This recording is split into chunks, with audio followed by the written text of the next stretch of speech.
Liu Bei's main advisor, Zhuge Liang, was sent to Chaisang to negotiate an alliance against Cao Cao with Sun Quan. All within the seas is confusion. You have raised soldiers east of Yangtze, Liu Bei has collected an army south of the Han, and together we are fighting Cao Cao for the Empire. I ask you to measure your strength and give him a place to defend himself. You pretend you will submit and obey, but you have really not made up your mind. Time is pressing. Unless you make a decision, misfortune will come very soon.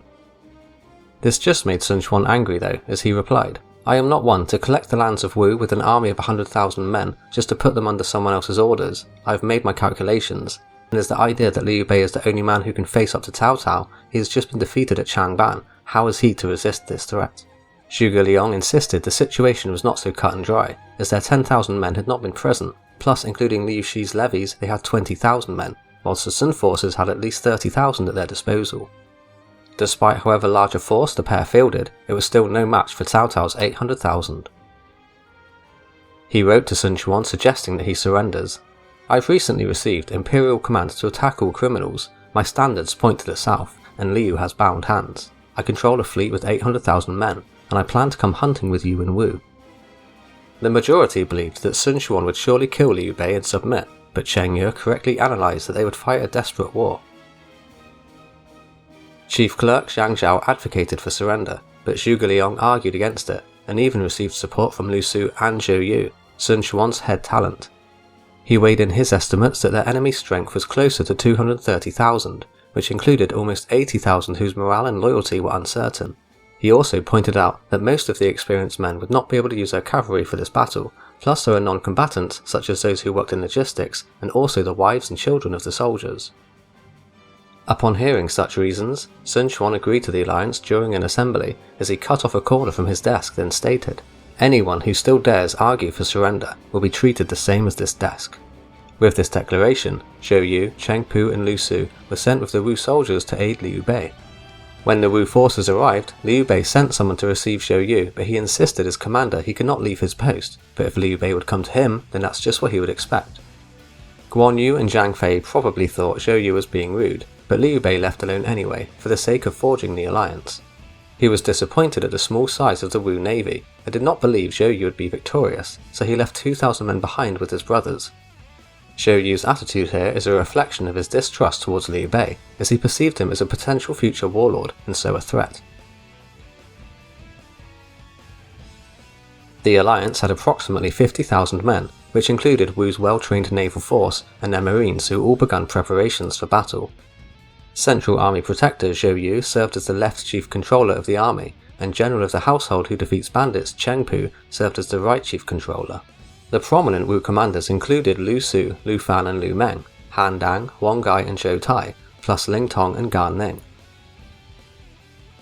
General of the Left Liu Bei, Lieutenant General Guan Yu, and General of the Household Zhang Fei also provided their support alongside Zhuge Liang and the disputed administrator of Jiangxia, Liu Shi.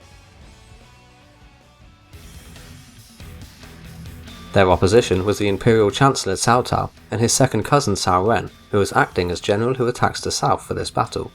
Army Protector and Commandant Zhao Yan coordinated the units commanded by the following officers: Ye Jin, Zhang Liao, Zhang He, Li Dian, Zhu Ling, Lu Zhao and Feng Kai. General who sweeps across the wilderness Xu Huang, General of uplifting martial might Cheng Ye, Palace Councillor Jia Shu, and the administrator of Runan Man Chong also arrived, but they were not under the jurisdiction of Zhao Yan's commands. This decisive battle was fought somewhere on the Yangtze River, but the exact location of the conflict remains a subject of debate. This marked location shows the candidate site near modern-day Chibi city, which presents itself as a reasonable suggestion. Cao Cao's forces had captured the all-important naval base at Jiangling, but he enjoyed an absolute advantage both in terms of military and economy, so didn't take the counsel of his advisors seriously. The ships were chained together to possibly reduce seasickness in the navy, as many of the men already suffered illness from the forced march. He held lavish banquets on his warships from time to time, then after only a few days of drills, he converted his massive cavalry force into a marine corps, then sailed down the Yangtze River with the winds in their sails. Out of negligence, none of Cao Cao's officers knew that the wind direction would change a few days per year on the Yangtze, so they continued towards Wu thinking that they held the advantage. A southern disease that the Wu men were mostly immune to was also now spreading through Cao Cao's ranks. The allies sailed upstream from either Xiaku or Fanku to Red Cliffs, where they witnessed the enemy vanguard's opening move of attempting to establish a bridgehead across the river, but they would not gain the upper hand. The allies moved to defend their bases on the southern side, and held the line until Cao Cao retreated north to his hastily established base at Wulin. He had little support from the people of Jing, and lacked a secure forward base of operations, but he did receive a letter of surrender from the Wu veteran Huang Gai.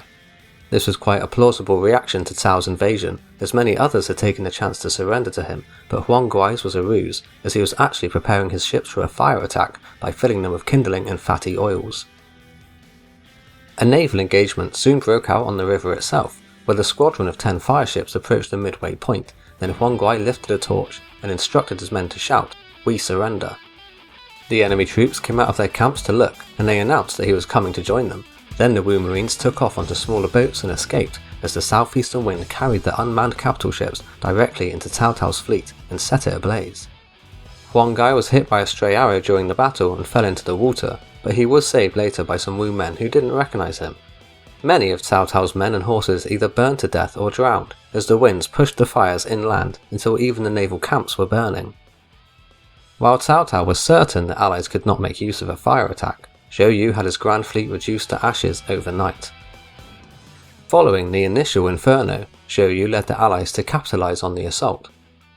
A lightly armoured force followed fire up with earth by launching a land attack which threw the entire northern army into confusion and utterly defeated them. Cao Cao witnessed the hopeless situation he was in, so he destroyed many of his ships lest they fall into enemy hands and called for a complete withdrawal, which also severed the grain supply from his army.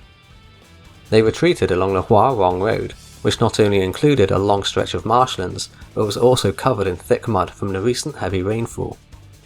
Bogged down by sickness and mud, many of the soldiers had to carry bundles of grass and branches to spread across the road so that the horses could get through. In pursuit of Cao Cao, Shou and Liu Bei's armies gave chase over land and water until they reached Nan Commandery. Their counterattack might have vanquished him entirely, but the organisation for crossing the river had dissolved into chaos as the men fought over the limited number of ferries. To restore order, Gan Ning led a detachment of only a few hundred men to establish a new bridgehead in Yiling.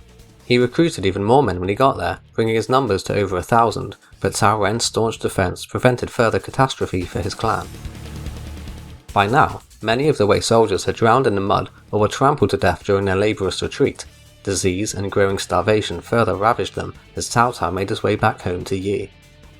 He expressed joy despite suffering many losses, so his puzzled generals asked him why.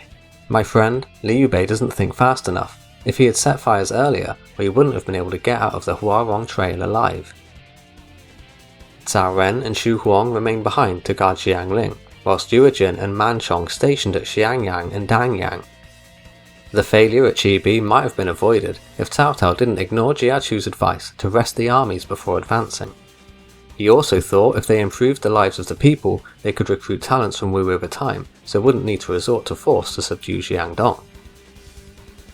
Cao Cao himself had thoughts regarding his shortcomings. "It was only because of the sickness I burnt my ships and retreated. It's out of all reason for Shou to take the credit for himself."